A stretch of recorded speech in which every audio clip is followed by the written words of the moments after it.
शिवसेना आणि राष्ट्रवादी काँग्रेसच्या पक्षचिन्हांच्या प्रकरणावर सुप्रीम कोर्टात मोठी सुनावणी झाली, पण निकाल मात्र लागला नाही. याचाच अर्थ म्हणजे उद्धव ठाकरे आणि शरद पवार या दोघांना आज थोडासा धक्का बसलाय. कारण सुप्रीम कोर्टानं स्पष्ट केलंय की स्थानिक स्वराज्य निवडणुका झाल्याशिवाय धनुष्यबाण आणि घड्याळ या चिन्हांवर निर्णय घेता येणार नाहीये. आता या प्रकरणाची पुढची सुनावणी 21 जानेवारी रोजी सकाळी 11:30 वाजता होणार आहे. त्या दिवशी दोन्ही पक्षांना आपले मुद्दे मांडण्यासाठी 2-2 तासांचा वेळ दिला जाणार आहे. म्हणजे सध्या उद्धव ठाकरे गटाला धनुष्यबाण आणि शरद पवार गटाला घड्याळ चिन्ह वापरण्याची परवानगी नाही. दोन्ही गटांना आता 21 जानेवारी पर्यंत थांबावं लागणार आहे.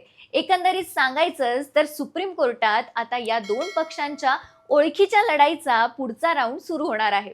तोपर्यंत कदाचित स्थानिक स्वराज्य संस्थेचा खेळही आटोपलेला असेल. या निकालावर तुमचं मत काय कमेंटमध्ये नक्की सांगा आणि अशाच महत्त्वपूर्ण अपडेट्ससाठी त्याचं काय महाराष्ट्राला फॉलो आणि सबस्क्राईब करायला विसरू नका.